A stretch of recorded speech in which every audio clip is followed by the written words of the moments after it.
بعض لوگ کہتے ہیں بھائی اہل بیت کو فضیلت ہونی چاہیے، نبی کے داماد تھے حضرت علی. ایک صاحب تقریر کر رہے تھے کہ ابو بکر اور عمر نے تو نبی کو اپنی بیٹی دی ہے اور حضرت علی کو نبی نے اپنی بیٹی دی ہے، تو فضیلت کس کی ہوئی؟ بھائی علی، حضرت علی کی فضیلت ہوئی کہ نبی اپنی بیٹی، ان کو بیٹی دینا مشکل کام ہے نا بھائی. بیٹی دینے میں تو 100 دفعہ سوچتا ہے انسان، لینے میں تو کہتا ہے چلو بھائی، وہ تو کہیں بھی شادی کر لیتا ہے، دینا بڑا مسئلہ ہے نا. تو یہاں ایک یہ خوب اچھی طرح سمجھو. تو بعض لوگ اس بنا پر حضرت علی کو باقی صحابہ پر فضیلت دیتے ہیں. یہ خوب اچھی طرح سمجھ لیں ایک مضمون، اسلام کو سب سے زیادہ سپورٹ کس نے کیا؟ حضرت ابو بکر نے. سب سے زیادہ، سب سے پہلے تصدیق کون کرتا تھا؟ ابو بکر. سب سے پہلے جب نکال دیا تو غار میں کس نے ساتھ دیا؟ ابو بکر نے. ہر چیز میں. آپ کے بعض اہل بیت اس وقت ایمان نہیں لائے تھے، بعد میں لے آئے ایمان، یقیناً اچھی بات ہے. بعض حضرت علی رضی اللہ تعالیٰ عنہ کی عمر بہت کم تھی، یہ فضیلت ہے کہ وہ جلدی ایمان لے کر آئے. لیکن سب سے زیادہ جو نبی نے دوستی لگائی ہے، دوست ہونے کے اعتبار سے، اس اعتبار سے کہ یہ میرے ساتھی ہیں، اس مشن میں میرا ساتھ دے رہے ہیں. ایک دوستی تو ویسے ہی ہوتی ہے نا، ایک دوستی مشن والی دوستی. دیکھو آپ کوئی کاروبار شروع کرتے ہو تو کاروبار کو پروموٹ کرنے کے لیے جس سے سب سے زیادہ ہیلپ لیتے ہو تو اس بزنس میں وہ آپ کا سب سے بڑا یار ہوتا ہے. تو رسالت کا کام کرنے میں جس نے سب سے زیادہ نبی کی ہیلپ کی وہ کون تھے؟ ابو بکر. اور اس میں کوئی آپ کا ثانی نہیں بن سکتا. نبی صلی اللہ علیہ وسلم نے کہا، مشرک وہ ابو جہل تھا یا پتہ نہیں ابو لہب تھا، تو وہ آیا نبی کے پاس، حضرت ابو بکر کے پاس، کہنے لگا کہ پتہ ہے تمہارے ساتھی نے کیا دعویٰ کیا ہے کہ وہ آسمانوں پہ گئے ہیں اور اس طرح سے جو ہے نا سیر کر کے آئے ہیں آسمانوں کی، اور رات کے تھوڑے سے حصے میں. اس کا خیال تھا اب تو ابو بکر بھی کہیں گے یار یہ تو کچھ غلط ہو گیا. تو ابو بکر رضی اللہ عنہ نے کہا کہ کیا واقعی انہوں نے یہ دعویٰ کیا ہے؟ اس نے کہا ہاں. وہ تو مذاق اڑا رہا تھا نا. انہوں نے کہا پھر سچ کا ہے. پھر کیا ہے؟ سچ کا ہے. ایسے موقع پہ ایسا ساتھ دینا. صلح حدیبیہ میں کیا ہوا ہے؟ دب کے شرائط قبول کی گئی ہیں نا، یعنی بظاہر دب کے ساری شرطیں مانی گئی ہیں. کس کی؟ اب ایک طرف 1400 صحابہ بیعت ہو رہے ہیں نبی کے ہاتھ پہ کہ ہم موت تک لڑیں گے. منظر بالکل یہ ہے کہ لڑائی والا، جوش میں آ گئے. لیکن جو شرائط طے کی وہ ساری کس کی مانی جا رہی ہیں؟ تو سب ایک طرف ہو گئے. سب کے دل میں ایک وسوسے آنے لگے کہ بھائی ہم تو دین برحق پر ہیں، یہ نبی صلی اللہ علیہ وسلم یہ کیسی شرطیں، یہ تو ہماری ذلت ہے. حضرت عمر بھی جوش میں آئے اور صحابہ بھی. لیکن جب ابو بکر سے پوچھا گیا، انہوں نے فرمایا اللہ کے رسول ہیں جو کر رہے ہیں صحیح کر رہے ہیں. تو ہر موقع پہ کس نے ساتھ دیا؟ سب سے زیادہ. ساتھ تو سب نے دیا لیکن سب سے زیادہ کس نے؟ ابو بکر نے. تو ٹھیک ہے حضرت علی یقیناً ہم ان کی خاک کے برابر بھی نہیں، نبی نے اپنی بیٹی دی، مگر یہ جزوی فضیلت ہے کہ نبی کی رشتہ داری ہو جانا، نبی کا نواسا ہونا، نبی کی اولاد میں ہونا، یہ جزوی فضیلت ہے.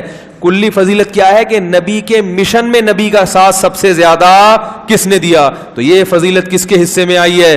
ابو بکر کے. زندگی میں بھی اور دنیا سے جانے کے بعد بھی. دنیا سے جاتے وقت بھی آپ نے نامزد کس کو کیا کہ ابھی دین کمزور ہے، اس کو طاقت کس کے ذریعے ہوگی؟ ابو بکر کے ذریعے.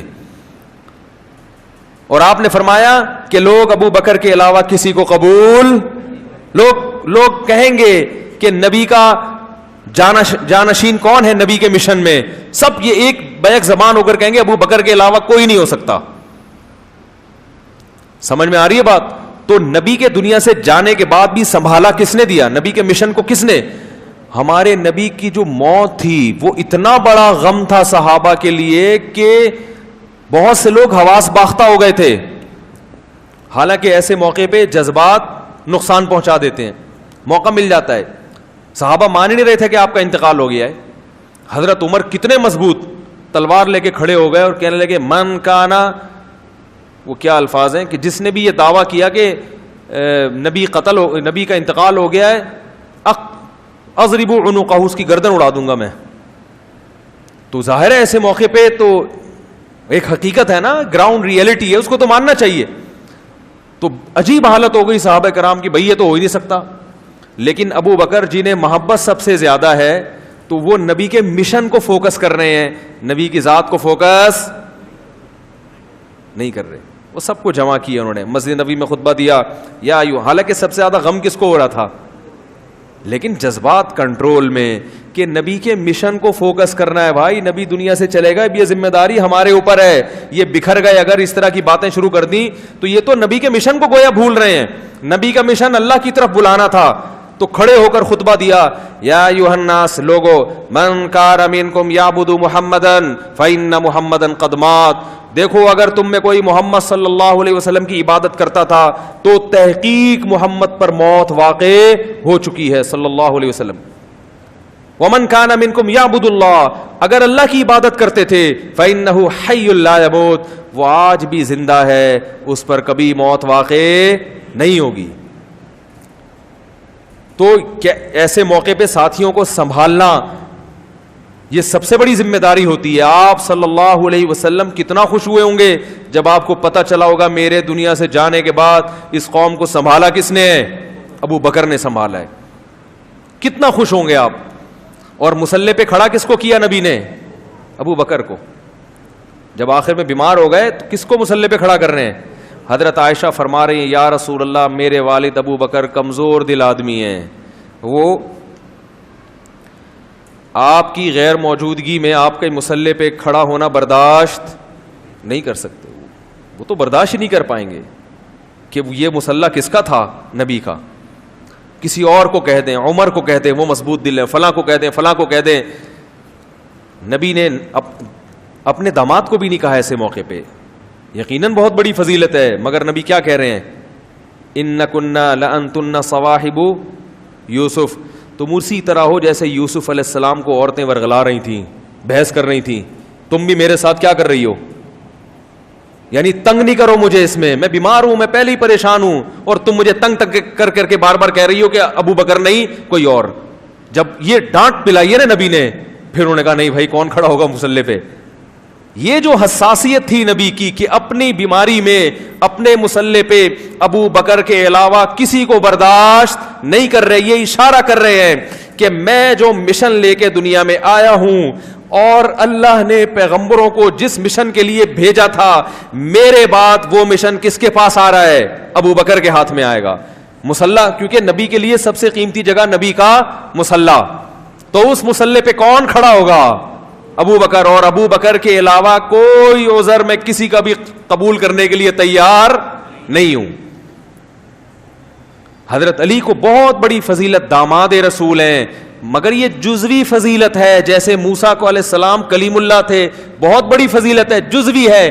رسالت جو اصل مقصد ہے اس میں نبی کا نائب کون ہے, ابو بکر. رسالت میں نبی کی نیابت کس کے پاس آئی ہے, ابو بکر کے ہاتھ میں آئی ہے. اور ابو بکر کے بعد حضرت عمر, جو خلیفہ کا مطلب کیا, نبی کے جانشین. حضرت ابو بکر کے بعد حضرت ابو بکر نے خود کس کو بنایا, عمر کو, کسی اور کو نہیں بنایا. یہ بتا دیا کہ نبی نے مجھ پر اعتماد کیا سب سے زیادہ, تو میں اپنے بعد سب سے زیادہ اعتماد کس پہ کرتا ہوں, عمر پہ. اور پھر ان کے بعد حضرت عثمان کو امت نے منتخب کیا, اور اس وقت کی امت نے جو اس دور کے بلکہ روئے زمین کے اب تک آنے والے انسانوں میں سب سے بہترین لوگ تھے. انہوں نے کہا کہ کس کی سلیکشن ہوگی, نبی کا مشن کون سنبھالے گا, رسالت کا مشن کون سنبھالے گا, عثمان. اور حضرت عثمان کے بعد حضرت علی. پوری امت کا اتفاق ہے. تو رسالت میں نبی کی نیابت اور خلافت